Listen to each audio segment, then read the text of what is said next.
name is Jacob Valancourt, and I'll be talking about the evolution of hockey today. Five topics are going to be hockey and television, equipment, training, goalies and their equipment, and styles of hockey.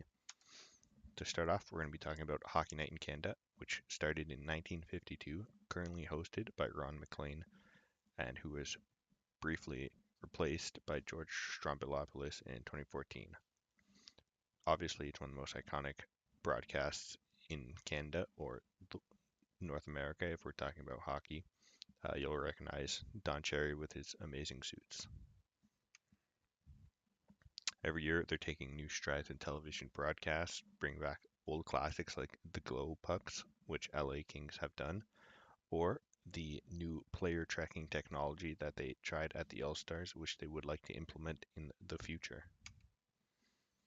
New strides are taken every day with the ref POV cam so you can get close up of the action and just get a whole new experience to the game of hockey. Next topic is going to be equipment.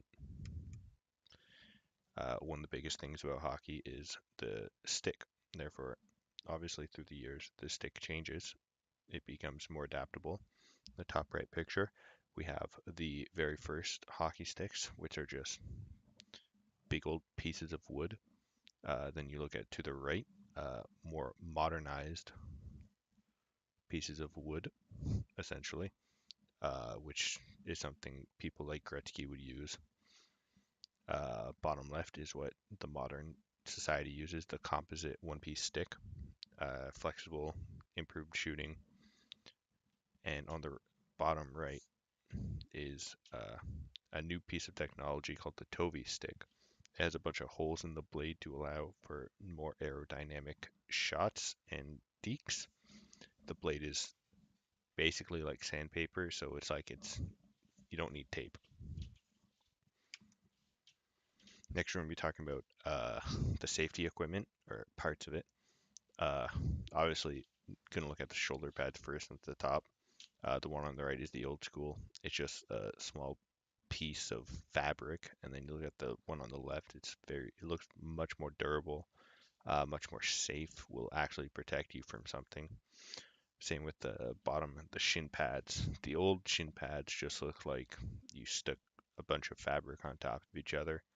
The ones on the left look like they'll be able to withstand a shot and actually keep your shin safe. Lastly, for the equipment, we're going to be talking about the helmets, or the buckets, some would call it.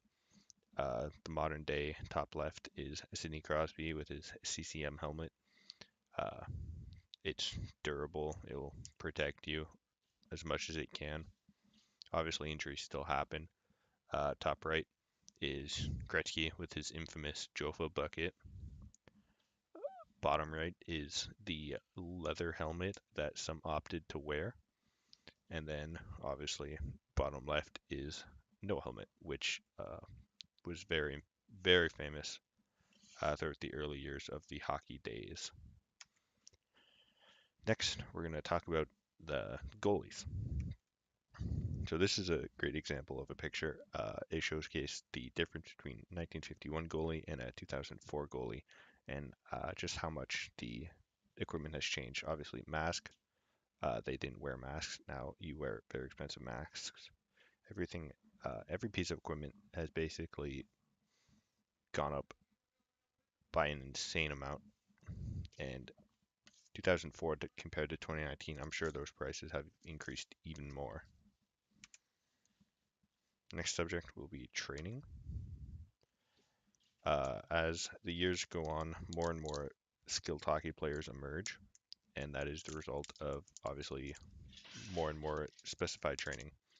When the NHL first started, you'd basically be considered a superstar if you could skate backwards, because people weren't really training to do that back in the day. They just wanted to go straight, go to the puck, get a goal.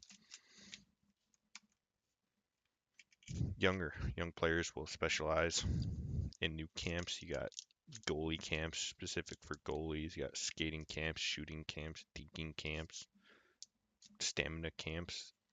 They're all meant for new players and young players to get ahead of the curve and try to be an elite player at the best to their potential. And then styles of hockey, which is the last main point.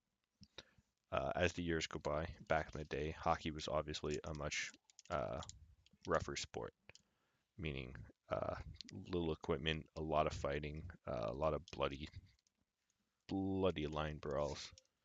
And then as the years go by, the skill sets and the techniques develop to a point where you want to be more skilled than more violent. The NHL is trying to get away from the violent look and more into the skill-based game.